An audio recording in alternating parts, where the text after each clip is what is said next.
నిర్గుణోపాసన సామర్థ్యం వలన బ్రహ్మ సాక్షాత్కారం కలుగును. కావున నిర్గుణోపాసన కంటే అన్యము మోక్ష సాధనం లేదని చెప్పేది శృతి అసంగతము కాదు. అక్కడ పరమాత్మను నాణ్య పొందాలి జదయనయ అంటే పరమాత్మ ఏదో సాధనలతోనో ఏదో మేము బిడ్డలు చేసే పనులతోనో మనకేదో ఆ అంచంలో చేసేటువంటి సంస్కారాలు ఉంటాయి కదా, వాటితోనూ మనము మోక్షం పొందుతామనేది ఇది అబద్ధం. కాబట్టి పరమాత్మను తెలియవాలా, మోక్షం పొందవాలంటే ఒక పరమాత్మను తెలుసుకోవడంతో తప్ప ఇంక దేంతోనూ మోక్షం లేదని దాని భావం. కాబట్టి ఈ పరమాత్మను తెలుసుకున్న వాడే ఉపాసన చేస్తాడు, కానీ తెలియని వాడు ఏం ఉపాసన చేస్తాడు? బాగా విచారణ చేసి నేను పరమాత్మను అనేవాడు తెలుసుకున్నాడో ఆ పరమాత్మ నేను అన్న భావంతో తన స్థితిలో తాను నిలబడి ఆ శివోహమనో అహం బ్రహ్మాస్మనో ఉపాసన చేస్తాడు, కానీ ఏమి తెలియని వాడు ఎందుకు ఉపాసన చేస్తాడు? కాబట్టి ఈ శృతిలో అర్థం తప్పు కాదు అంట. ఉపాసే త్రిమాత్రేణ బ్రహ్మలోకే సనీయతే సయే తస్మాత్ జీవఘనాత్ పరం పురుషమీషతే. త్రిమాత్ర ప్రణవము ఉపాసించువాడు బ్రహ్మలోకమునకు ఏగి అచ్చట హిరణ్య గర్భుని కన్నా మిన్నయగు నిర్విశేష బ్రహ్మమును సాక్షాత్కరించుకొనును అని ప్రశ్నోపనిషత్తు. ఈ త్రిమాత్ర ఉపాసన అంటే ఈ ఓంలో ఉండేటువంటి 3 అక్షరాల యొక్క అర్థం. దాన్ని ఎవరు తెలుసుకొని ఓం అంటే ఏమిది, అకార ఉకార మకారాలు జాగ్రత్త స్వప్న సుషుప్తులు అన్నీ మనం చెప్పుకుంటాం కదా. ఆ విధంగా ఎవరు ఉపాసన చేస్తాడో వాడు బ్రహ్మలోక ప్రాప్తి ఉంది అని చెప్తుంటారు కదా అంటాడు.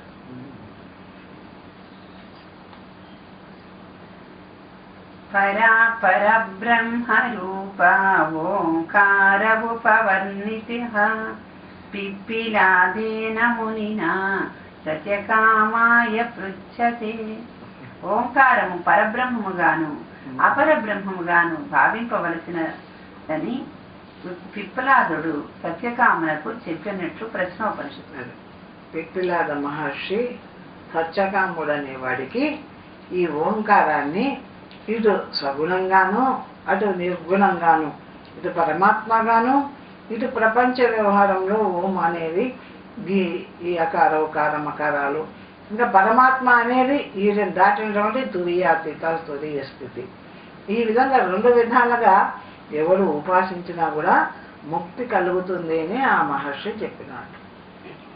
ఇహ వామరణే చాస్యా బ్రహ్మలోకే ధవా భవేత్ బ్రహ్మ సాక్షాత్కృతి సమ్యక్ ఉపాసీనస్య నిర్గుణం.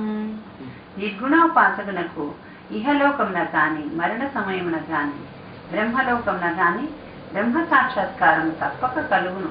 కాన నిర్గుణోపాసన ముఖ్యంగా ఆచరింపదు.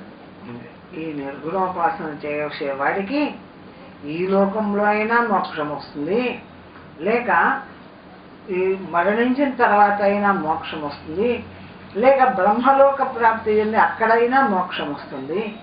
ఎక్కడైనా మోక్షం వస్తుంది కాబట్టి నిర్గుణోపాసన చేయమంటాడు.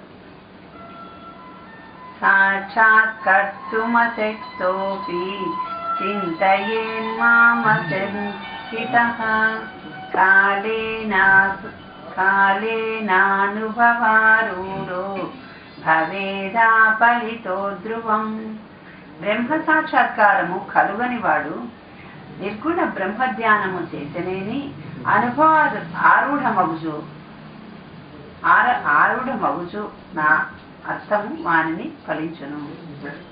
ఆ విధంగా బ్రహ్మ సాక్షాత్కారం అనేది కలగకపోయినా, నేనే బ్రహ్మమని ఆ బ్రహ్మతత్వం నాకు తెలియబడి ఆ అనుభవం రాకపోయినా, బ్రహ్మ సాక్షాత్కారం కలగకపోయినా కూడా ఏమి ఆ నిర్గుణ బ్రహ్మ ధ్యానం అంటే ఉపాసన అంటే దానిని గురించిన మంత్రము లేదు, దాని గురించి జీవితకాలం విచారణ చేస్తున్నాడు కాబట్టి అంటే ఆ సాక్షాత్కారం కలగకపోయినా వారికి ముక్తి ఉంది అంటారు. దృష్టాంతం చూపిస్తున్నారు. అది ఏ విధంగా అనే విషయాన్ని కూడా చెప్తున్నాడు. యథాసాధనితేర్లబ్ధౌ నోపాయ కననం వినా మల్లాభేపి తథా స్వాత్మ చింతాముక్త్వా న చాపరః. గనిలోని రత్నములు దొరకవలను అయినా భూమిని త్రవ్వక తీరదు.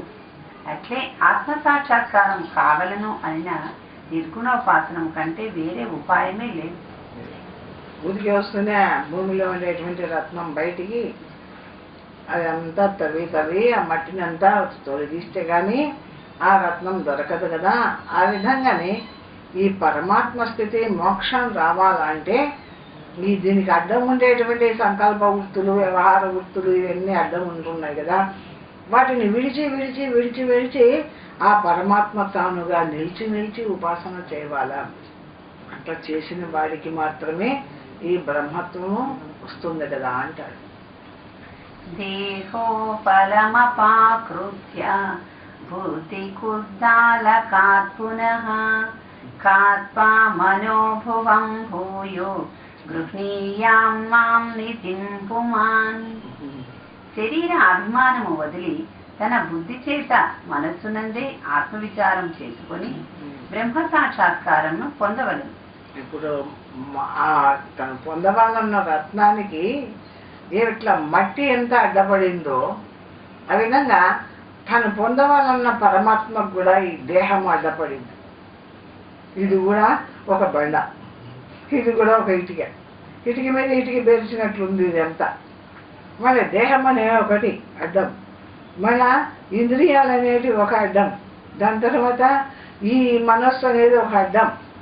ఈ విధంగా ఒకదాని మీద ఒకటి బేర్చిపెట్టినట్టున్నాయి. లోపల ఉండేటువంటి పరమాత్మ అనే రత్నం మనకు దొరకకుండా, ఇవన్నీ తొలగించకుండా ఆ రత్నం దొరుకుతుందా అంటే దొరకదు కదా. ఆ విధంగా ఇవన్నీ విడిచి విడిచి నిరాకార స్థితిని పొంది విషయాన్నంతా వదిలి నిలబడి ఆ పరమాత్మ వస్తువుని తెలుసుకోవాలి. కానీ ఏది లేకుండా పరమాత్మ స్థితి వస్తుందా అంటాడు. ధనము అపేక్షించిన వాడు ఎట్లు గనిపై ఉండు రాతిని తీసి భూమిని త్రవ్వి అందరి ధనమును గ్రహించును అటులనే అని భావం.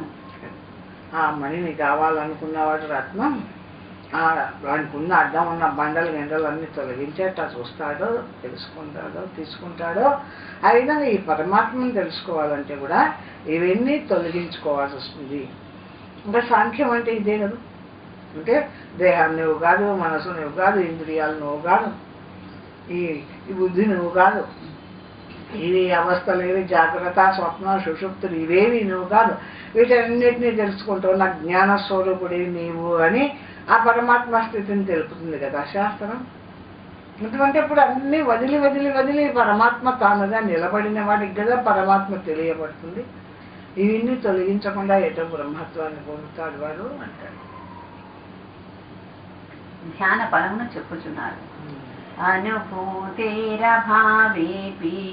బ్రహ్మాస్మీత్యేన చింత్యతాం అప్యసత్ప్రాప్యతే ధ్యానాన్ నిత్యాప్తం బ్రహ్మ కిం పునః.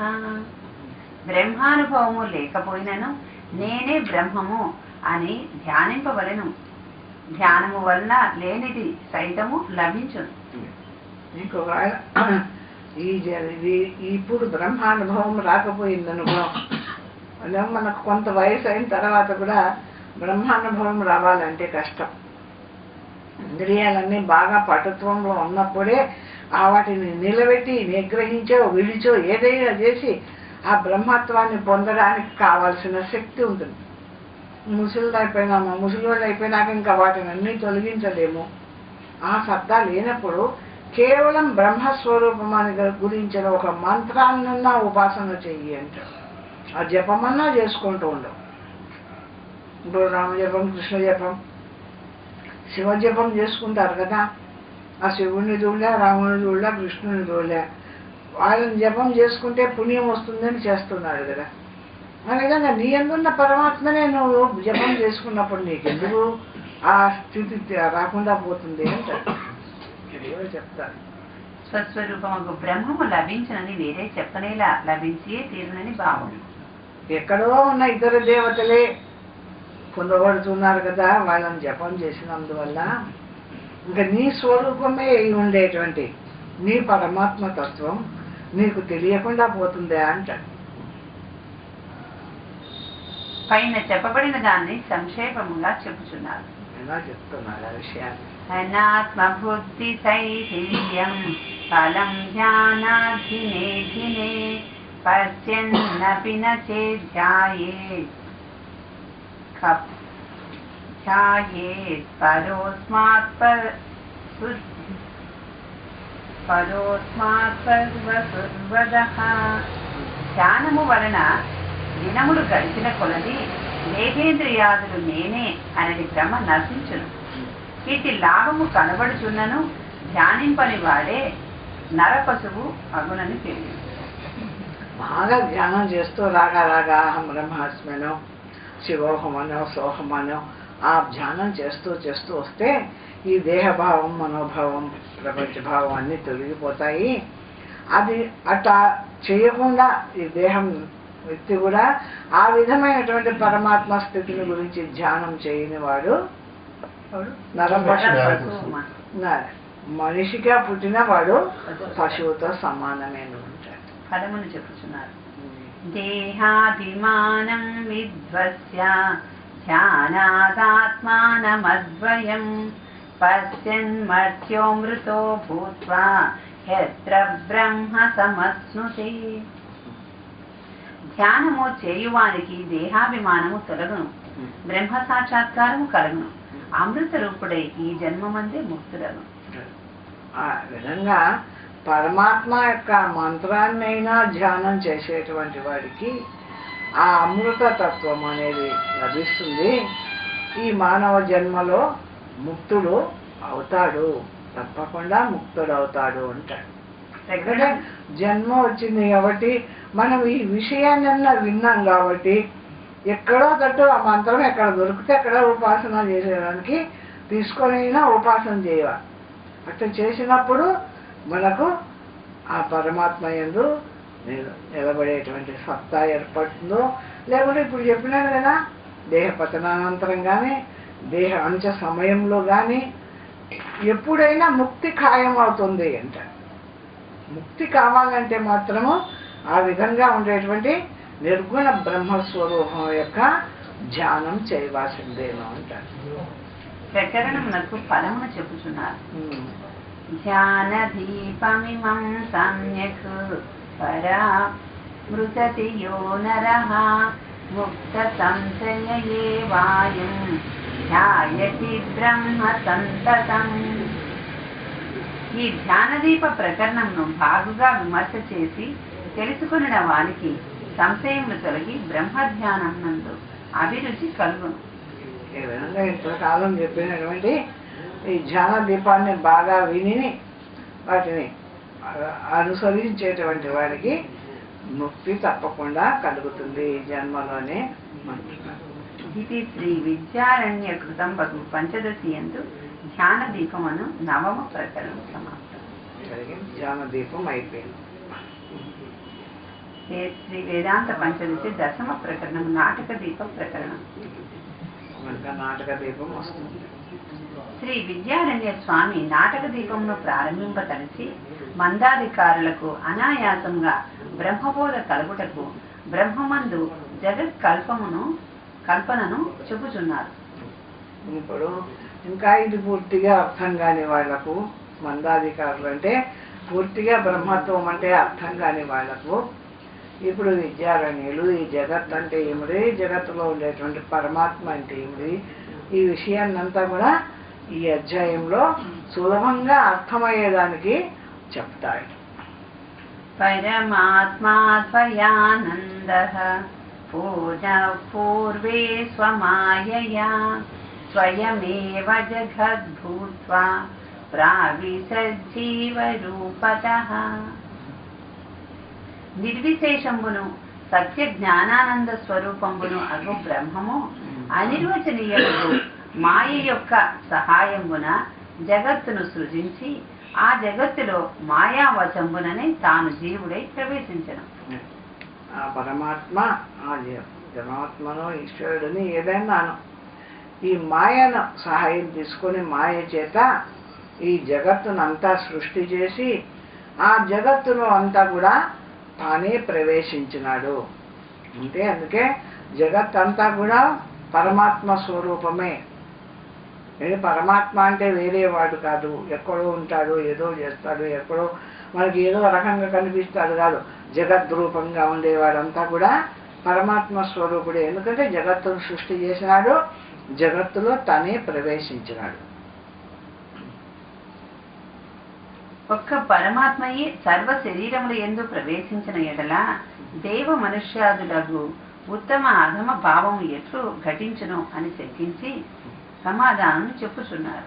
ఒకే పరమాత్మ అందరిలో ఉన్నాడు అంటారే, మరి ఒకడు ఉత్తమ శరీరంగా ఉంటాడు, ఒకడు అధమ శరీరంగా ఉంటాడు, ఒకడు దేవతా రూపకంగా ఉంటాడు. ఈ విధంగా తారతమ్యాలు ఎట్లా వచ్చినాయి? అంతటా ఒకే పరమాత్మ ఉన్నప్పుడు అని అంటే చెప్తాడు. విష్వాద్యుత్తమ దేహేషు ప్రవిష్టో దేవతా భవతు మర్త్యాద్యద్ అధమదేహేషు స్థితో భజతి దేవతాం. ఆత్మ ఒక్కడైనను ప్రకృష్ట ఉపాధుల యందు ప్రవేశించి దేవతగును, నికృష్ట ఉపాధుల యందు ఉండుట చేత దేవతను ఉపాసించువాడుగును. ఒకడు ఆ దేవతలను ఉపాసించేవాడుగా పుడతాడు, ఒకడు ఆ దేవతా స్వరూపంగా పుడతాడు. ఇప్పుడు రాముడు, కృష్ణుడు, ఈశ్వరుడు వీళ్ళంతా మనము దేవుడని వాళ్ళని ఉపాసిస్తాం. కానీ ఉపాసించే మనము, ఉపాసన చేసేవాళ్ళము మన యందు ఉన్నాడు ఈశ్వరుడు పరమాత్మ. ఆ ఉపాసించేటువంటి దైవాలు ఉన్నారే వాళ్ళ యందు ఉన్నాడు పరమాత్మ. ఉపాసన చేసే మన యందు పరమాత్మ ఉన్నాడు. అనేక జన్మ భజనా స్వవిచారం చికీర్షతి విచారేణ వినష్టాయాం మాయయాం శిష్యతే స్వయం. అనేక జన్మముల యందు ఈశ్వర ఆరాధన చేయుటచే ఆత్మ విచారణకు ఇచ్చ నొడవును. ఆత్మ విచారానికి కూడా ఇచ్చ కలగవాలంటే అనేక జన్మల యందు చేసినటువంటి పుణ్యం ఉండవాల అంటారు. అనేక జన్మల్లో పుణ్యం చేసిన వాడికే ఒక జన్మలో ఆత్మ విచారం కలుగుతుంది. విచారము చేయగా మాయ నశించును, మాయ నశింపగా ఆత్మస్వరూపము అగు తాను మిగులును.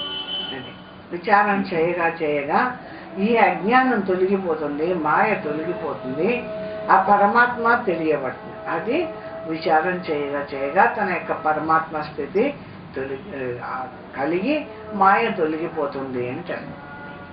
బంధ నివృత్తి మోక్షమని మోక్ష శాస్త్రము చెప్పుచున్నది. ఆత్మ మాత్రము శేషించుట మోక్షమని నీవు అనుచున్నావు. ఈ రెండింటికి సమన్వయం ఎట్లు అని ప్రశ్నింపగా చెప్పుచున్నాను. బంధ నివృత్తి అంటే ఏమిటి, మోక్షం అంటే ఏమిటి, ఈ రెండు ఒకటిగా ఉండడం అంటే ఎట్లా సమన్వయము అంటే చెప్తారు. సద్వయానంద రూపస్య సద్వయత్వం చ దుఃఖిత బంధ ప్రోక్త స్వరూపేణ స్థితిర్ముక్తిరితీర్యతే. అద్వితీయమగు ఆత్మకు నేను సద్వితీయుడను దుఃఖిని అని అనుకుంటే బంధము. బంధం అంటే ఏమది అంటే అంతటా ఉన్న పరమాత్మ, ఆ పరమాత్మ తానని తెలియని సమయంలో అంతటా ఉన్న పరమాత్మనే కదా దీంట్లో ఉన్నాను అనేటువంటి విషయం తెలియనప్పుడు ఈ దేహం నేననేటువంటి భావం వచ్చి నేను సుఖపడుతున్నాను, నేను దుఃఖపడుతున్నాను, నేను బాధపడుతున్నాను అని ఆ దేహానికి ఉన్న కష్ట సుఖాలన్నీ కూడా తనవిగా భావిస్తూ ఉంటాడే. ఇదే బంధము అంటాడు. ఇట్టి భ్రమ లేక స్వస్వరూపమునందు ఉండుటయే మోక్షం. ఈ అజ్ఞానం తొలగిపోయి ఇవన్నీ నేను కాదు, నేను ఎవరు, నేను పరమాత్మను, జ్ఞానస్వరూపుని అని తన స్వరూపమును తాను నిలుస్తాడు చూడు, అదే మోక్షము. ఇది బంధ నివృత్తి కనుక విరోధం ఏమీ లేదు. కాబట్టి ఈ విధంగా బంధం ఉండడం, బంధ నివృత్తి కావడము రెండు ఉన్నాయి అంటారు. జనకాదులు కర్మ చేతనే ముక్తిని చెందిరి, విచారముతో పని ఏమి అని చెప్తున్నారు. జనకాదులు అంటే వాళ్ళు రాజ్యం చేస్తూనే ముక్తి పొందినారు కదా, వాళ్ళ ఆత్మవిచారంతో ఇంకేం పని అడుగుతున్నారు. అవిచార కృతో బంధో విచారేణ నివర్తతే, తస్మాత్ జీవ పరాత్మానౌ సర్వదైవ విచారయేత్. బ్రహ్మ విచారము చేయనందున బంధము ఘటించును, ఆ బంధము ఆత్మ విచారం చేత నివర్తించును. కావున జీవాత్మ పరమాత్మలను సర్వదా విచారింపవలెను. అదే అంతటా ఉన్న బ్రహ్మతత్వాన్ని విచారం చేయకపోవడం వల్ల ఈ దేహం వచ్చింది. దేహం వచ్చిన దానివల్ల బంధం ఏర్పడింది. ఇప్పుడు ఆ అంతటా ఉన్న పరమాత్మ విచారము అంటే ఈ దేహంలో ఉండేటువంటి ఆత్మను విచారించవాల ముందు నీవెవరో తెలిస్తే నేను అంతటా ఉన్న పరమాత్మను అన్న విషయము అర్థమవుతుంది. నేనెవరో నాకు తెలియకుండా అంతటా ఉన్న పరమాత్మ తెలియమంటే ఎట్లా తెలుస్తుంది? కాబట్టి ముందు నేను అన్న విచారము ఈ ఆత్మను గురించి విచారించవాలా, అప్పుడు తర్వాత అంతటా ఉన్న పరమాత్మ అంటే ఏమిటైంది తెలుస్తుంది. జీవస్వరూపంను చెప్పుచున్నారు. దేహంలో ఉండేటువంటి జీవుని యొక్క స్వరూపం ఏమంటే చెప్తున్నారు. అహమిత్యభిమంతాయః కర్తాసౌ తస్య సాధనం, మనస్తస్య క్రియే అంతర్ బహిర్వృత్తి క్రమోస్థితి. అహం నేను అని దేహాదుల యందు అభిమానము కలిగించు అహంకారము కర్తృత్వాది ధర్మ విశిష్టుడగు జీవుడు. ఈ జీవుడు అంటే ఏమిటి అంటే దేహం నేను అంటాడు, ప్రపంచం సత్యం అంటాడు, ఈ కర్మంతా నేను చేస్తున్నాను అంటాడు, ఇదంతా నాకు ఈ ఫలితం వస్తుంది అంటాడు. ఈ విధంగా దేహభావంతో బయట వ్యవహారం చేసేదంతా కూడా జీవత్వము అంటాడు. ఈ జీవునకు మనస్సు సాధనము. దేన్ని తీసుకొని చేస్తాడు ఈ వ్యవహారాన్ని అంతా అంటే ఈ జీవుడు ఈ మనస్సు అనే సాధనం చేత ఈ వ్యవహారాన్ని అంతా జరుపుతూ ఉంటాడు అంటాడు. ఈ మనస్సునకు అంతర్బహి వృత్తులు క్రియలు. ఇది ఏమిటి ఈ మనస్సు అంటే ఇది బయట కొన్ని విషయాలు, లోపల కొన్ని విషయాలు. అంతర్వృత్తులు బహిర్వృత్తులు అని రెండు రకాలుగా ప్రవర్తిస్తున్నది మనస్సు. అంతర్ముఖాహమిత్యేష వృత్తి కర్తారముల్లికే, బహిర్ముఖేదమిత్యేష బాహ్యం వస్విధముల్లికేత్. నేను అనడి అంతఃకరణ వృత్తిలో జీవుడు గోచరించును, ఇది అనడి ప్రపంచ అభిముఖము వృత్తిలో బాహ్య పదార్థము గోచరించును. నేను నేను అని తెలియబడుతుండేటువంటి అహం వృత్తిలో జీవుడు తెలియబడుతుంటాడు. ప్రతిదీ నేను నేను అంటుంటాడు. ఇదం ఇది ఇది అన్న చోట ప్రపంచం తెలియబడుతూ ఉంటుంది అంటాడు. అహం ఇదం ముందు నేను రావాలా, తర్వాత ఇది అహం మమ, నేను నాది, నేను ఇది రావాలంటే ముందు నేనన్న భావము మొదలు కలగాలి. ఇదమో ఏ విశేషాస్యు గంధరూపారసాదయః, అసాంకర్యేణ తాన్ విద్యా గ్రాణాదీంద్రియ పంచకం. బాహ్య పదార్థములు ఎందుగల శబ్ద స్పర్శాది విశేషములను గ్రాణాది ఇంద్రియ పంచకము ప్రత్యేకముగా గ్రహించును. ఈ బయట చూడడం అంటే కళ్ళు చూస్తాయి, చెవులు వింటాయి, నాలుగు రుచి చూస్తుంది. ఈ విధంగా శబ్ద స్పర్శ రూప రస గంధములు అనేటువంటి పంచ జ్ఞానేంద్రియాల ద్వారా 5 విధాలుగా బయట ఉన్న విషయాన్ని అంతా కూడా గ్రహిస్తూ ఉంటుంది ఈ మనస్సు. కర్తారంచ క్రియాన్ తత్వత్ వ్యావృత్త విషయానపి స్ఫురయేదేక యత్నేన యోసౌ సాక్షత్ర చిద్వపుః. చేయువానిని చేసడి పని శబ్దాది విషయములను ఒక్కమారుగా ప్రకాశింపచేయువాడే సాక్షి చైతన్యం అనబడు.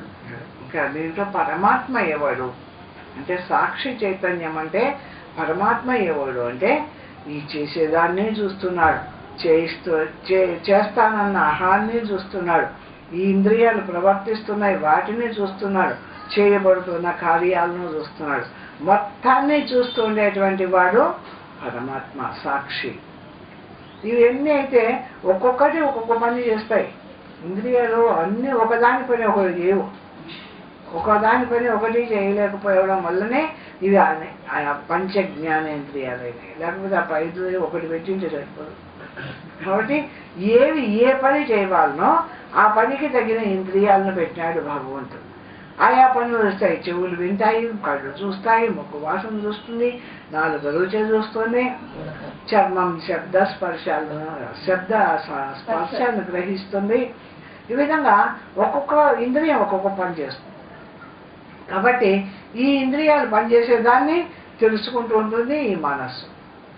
ఈ మనస్సు, ఈ ఇంద్రియాలు, దేహము, బయట విషయాన్ని మొత్తం ప్రకాశింపజేసేది సాక్షి జ్ఞాన చైతన్యం. ఆ జ్ఞానం యొక్క ప్రకాశంతోనే ఇవన్నీ అన్ని అవయా పనులు చేస్తూ ఉంటాయి.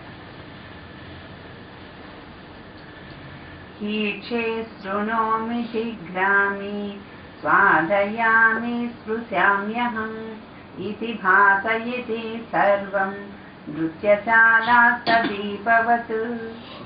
అట్టి సాక్షి నేను వినుచున్నాను, ఆగ్రాణించుచున్నాను, రుచి చూచుచున్నాను, తాకుచున్నాను అని ద్రష్ట దర్శన దృశ్య దర్శనములు గల త్రిపుటిని ఒక్కసారిగా నాటకశాల ఎందలి దీపం వలె అంతైను ప్రకాశింపచేయుచున్నాడు. ఇది అహం రూపమైనటువంటి వృత్తి నేను చూస్తున్నాను, నేను అని అది ప్రకాశిస్తుంటుంది. ఈ ఇంద్రియాలు చూస్తున్నట్టు గ్రహిస్తాడు, బయట వాటి పనులు చేస్తున్నట్టు, బయట వాటికి తెలియబడుతున్న విషయాలు తెలియబడుతుంటాయి. ఈ మొత్తాన్ని ఏది ప్రకాశింపజేస్తుందంటే ఆ జ్ఞానం అనేటువంటి ఆ నాటక దీపం లాగా. ఈ నాటకం అంతా ఎట్లా జరుగుతుంది? దేహం పనిచేస్తుంది, ఇంద్రియాలు పనిచేస్తున్నాయి, శబ్ద స్పర్శ రూప రసగంధాలు తెలియబడుతున్నాయి. ఇవన్నీ కూడా ఈ వీటిని తెలుసుకుంటున్న బుద్ధివృత్తి ఇది ఫలానా ఇది ఫలానా అని తెలుసుకుంటుంది. ఇవన్నీ ఎట్లా పనిచేస్తున్నాయంటే ఒక జ్ఞాన ప్రకాశంతో పనిచేస్తున్నాయి. అది ఏ విధంగా అంటే నాటకశాల యందు ఉన్న దీపంలాగా. అంటే ముందు ఈ దీపం ఇది కూడా మనకు ఒక నాటకమే. మనం అంతా కూర్చొని ఇక్కడ పురాణం చెప్పుకుంటూ ఉన్న నాటకం ఇక్కడ జరుగుతుంది. ఈ నాటకాన్ని ఆ లైటు ప్రకాశింపజేస్తుంది. ఆ లైట్ లేకపోతే మనము పురాణం చెప్పుకోలేం. కానీ లైట్ ఏమన్నా వింటుందా అంటే దానికి అవసరం లే, ప్రకాశాన్ని ఇచ్చేది మాత్రమే. ఆ విధంగా సర్వాన్ని తెలియజేసేటువంటి ప్రకాశ స్వరూపము పరమాత్మ. ఆ విధంగా నాటక దీపంలాగా మనలో ఆ పరమాత్మ ప్రకాశిస్తుంది అంటారు. నృత్యశాలాస్థితో దీపః ప్రభుం సభ్యాచ నర్తకీం దీపయేద విశేషేణ తదభావేపి దీప్యతే. నాటకశాలలో ఉన్న దీపము ఆ శాల యందు గల అందరినూ సమానముగా ప్రకాశింపజేయును. వారెవ్వరు లేకపోయినను తాను ప్రకాశించును. అందరినీ సమానంగా ప్రకాశింపజేస్తుంది. రాజు వచ్చినాడని ఎక్కువ ప్రకాశింపదు, నర్తకి వచ్చిందని ఒక రకంగా ప్రకాశింపదు, ఇంకా భటుడు వచ్చినాడని తక్కువగా ప్రకాశింపదు. అన్నిటినీ ఒక్కటిగా ప్రకాశింపచేస్తూ ఉంటుంది ఆ నాటకంలో దీపం.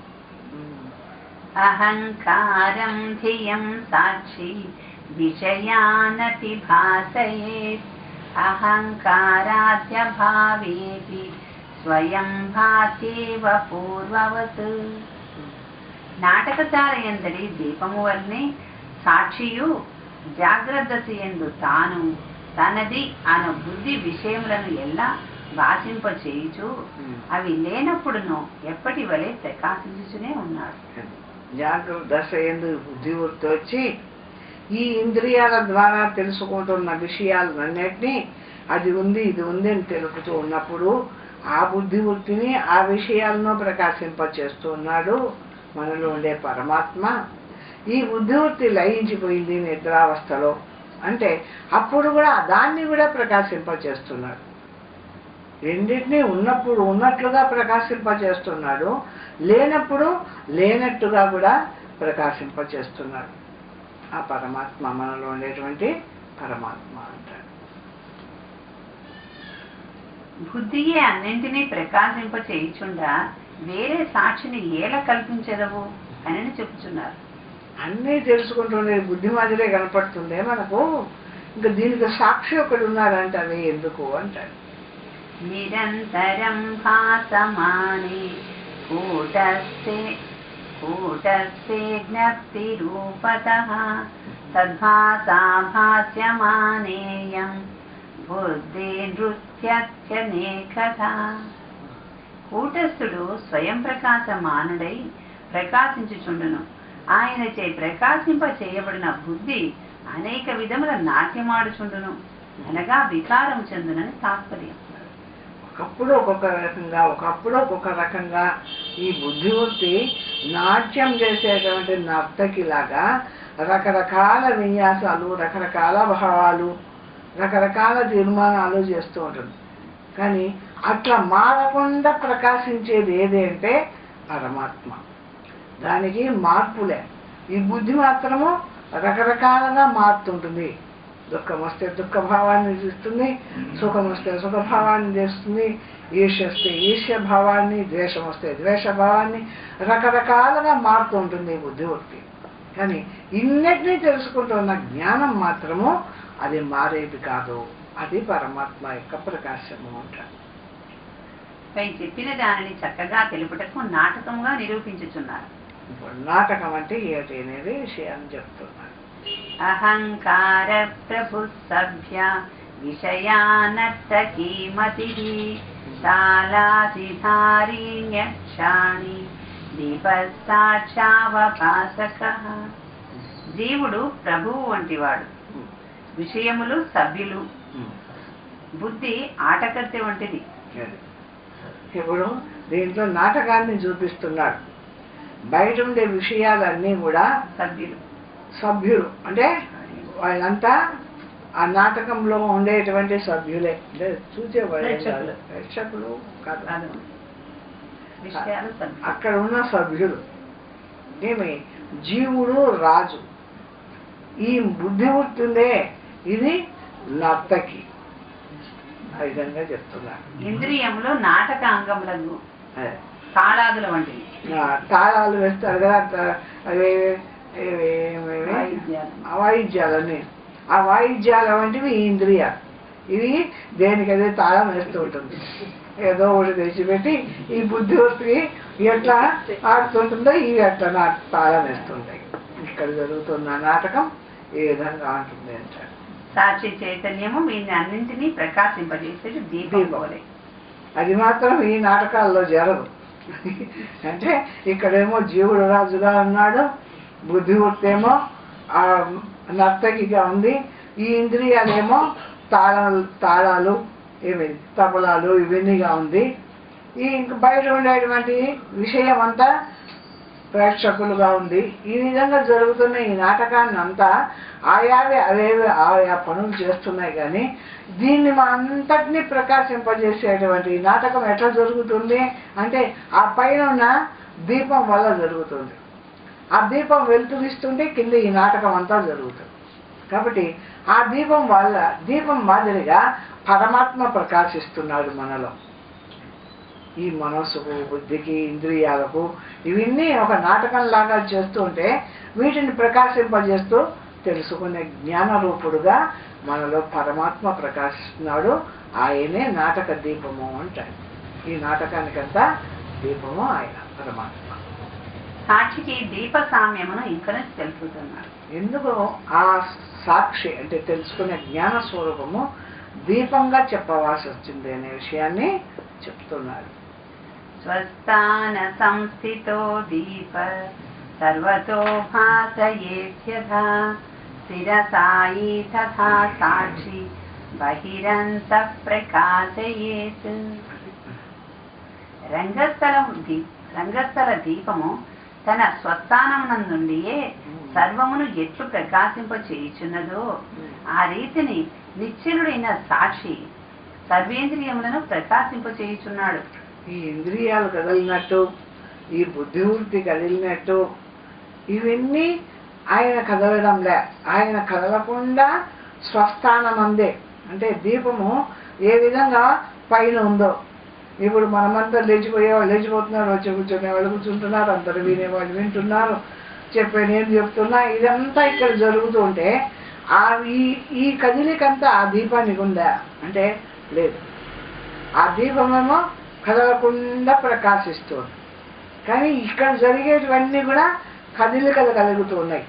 ఒకడు వినేవాళ్ళు, ఒకడు అర్థం కానివాళ్ళు, ఒకరు నిద్రపోయేవాళ్ళు, ఒకడు మేల్కొండేవాళ్ళు, ఏమి రకరకాలుగా జరుగుతుంది ఇక్కడ నాటకం అంతా. కానీ ఈ విధంగా ఒక్కొక్కరు వచ్చినప్పుడు ఒక్కొక్క రకంగా అది మారుతుంది. అంటే అదేం మారడంలే, అది ఒక్కటిగానే ప్రకాశిస్తుంది. ఆ విధంగా మనలో ఉన్న పరమాత్మ కూడా మనసు పనిచేస్తున్నా, బుద్ధి పనిచేస్తున్నా, ఇంద్రియాలు పనిచేస్తున్నా, ఇవన్నీ ఏ పనులు అవి చేస్తున్నా కూడా వాటితో ఏం మార్పు చెందకుండా ఒక్కటిగా ప్రకాశిస్తున్నాడు మనలో ఉండేటువంటి జ్ఞాన స్వరూపమైన పరమాత్మ. బహిర్ అంతర్గత మనములు సాక్షికి లేవని చెప్పుచున్నారు. లోపల బయట అనేటివి మనసులో లేవని కూడా చెప్తున్నారు. బహిరంతర్విభాగోయం దేహాపేక్షో న సాక్షిణి విషయా బాహ్యదేశస్థా దేహస్యాంతరహంకృతి. విషయములు దేహమునకు బాహ్య దేశస్థములు, అహంకారము దేహములోన ముందు వృత్తి. సాక్షికి దేహాపేక్షయే లేదు. ఇది వృత్తులు అంటే మనలో కలిగేటువంటి సంకల్పాలు, దానికి సంబంధించినటువంటి భావాలు, ఇవి లోపల ఉండేటివి కొన్ని, బయట పోయి చూసేటివి కొన్ని.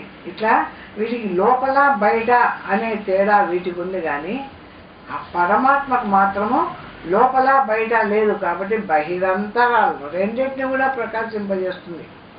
ఇప్పుడు బయట చూస్తున్నాము, బయట కట్టిన ఇల్లు, వాటి అబ్బాయి బాగుంది, బయట దాన్ని ప్రకాశింపజేస్తుంది. లోపల మనకి ఏదో విషయ రూపమైన సంకల్పం వచ్చింది, దాన్ని ప్రకాశింపజేస్తుంది. అంటే అది తెలియబడుతుంది, ఇది తెలియబడుతుంది. ఆ తెలుసుకునే జ్ఞానము దానికి లోపల బయట అనే తేడా లేకుండా బహిరంతరను ప్రవిశ్య స్వయమేవేకా విభాతి అని అమ్మవారు దీంట్లో చెప్తారు. అది లోపల బయట ఒక్కటిగా ప్రకాశిస్తుంది ఆ పరమాత్మ స్వరూపము అంటే. అనగా సాక్షి దేహమునకు అంటని దేహ వ్యతిరిక్త పదార్థము అభిటం చేసి బహిరంతర్ విభాగ విషయ చర్చ సాక్షిని కూర్చి లేనే లేదు. ఈ దేహానికి సంబంధించింది కాదు కాబట్టి ఆ పరమాత్మ సాక్షి మనకు చూడండి, మనకి ఎట్లా అనిపిస్తుంది అంటే మన దేహంలోనే పరమాత్మ ఉన్నట్టు అనిపిస్తుంది. ఇది కూడా మనకు ఇంకా మనకు పూర్ణంగా తెలియనటువంటి అజ్ఞానమే. మనకు పరమాత్మను గురించి చెప్తున్నారు, ఇక్కడే సాక్షిని గురించి చెప్తున్నారు. ఇదంతా మనకు ఎట్లా అనిపిస్తుంది అంటే మనలో ఉండేటువంటి జ్ఞానం, మనలో ఉన్న జ్ఞానము మన జాగ్రత్తను చూస్తుంది, మన స్వప్నాన్ని చూస్తుంది, మన సుషుప్తిని చూస్తుంది, మన బయట విషయాన్నంతా చూస్తుంది అని చెప్తున్నప్పుడు మనలోనే ఉన్నట్టు మనకు అనిపిస్తుంది. కానీ ఇది మనలోదే కాదు, మనకంటే ముందే బయట ఉంది. ఇది నాలోనే, నా లోపల దేహంలో ఉంది అనుకుంటాం కదా, అది కూడా పొరపాటే. అంతటా ఉంది ఈ జ్ఞానం. ఈ జ్ఞానము అందరిలో ఒకటే.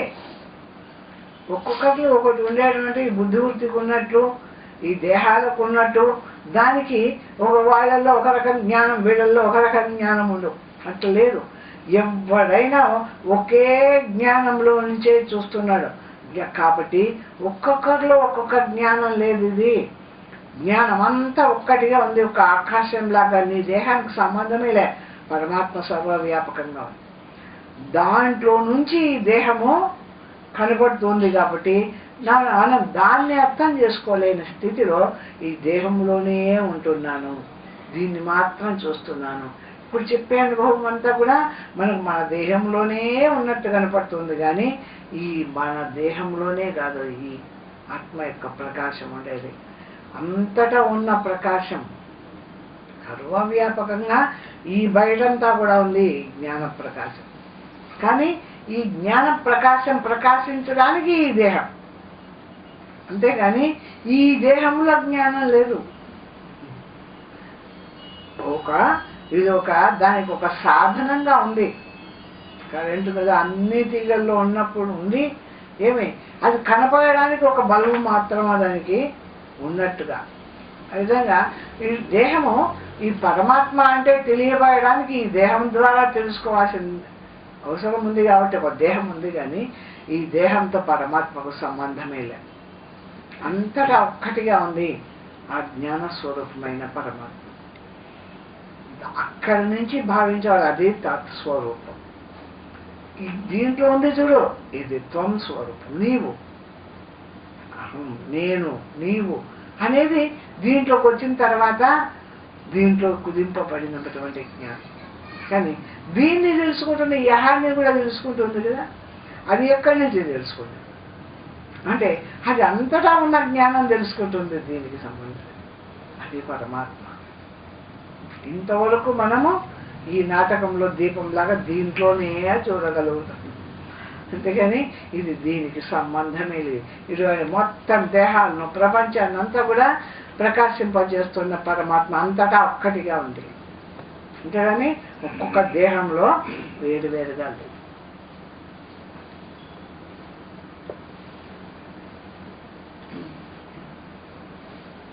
ఓం పూర్ణమదః పూర్ణమిదం పూర్ణాత్ పూర్ణముదచ్యతే పూర్ణస్య పూర్ణమాదాయ పూర్ణమేవావశిష్యతే.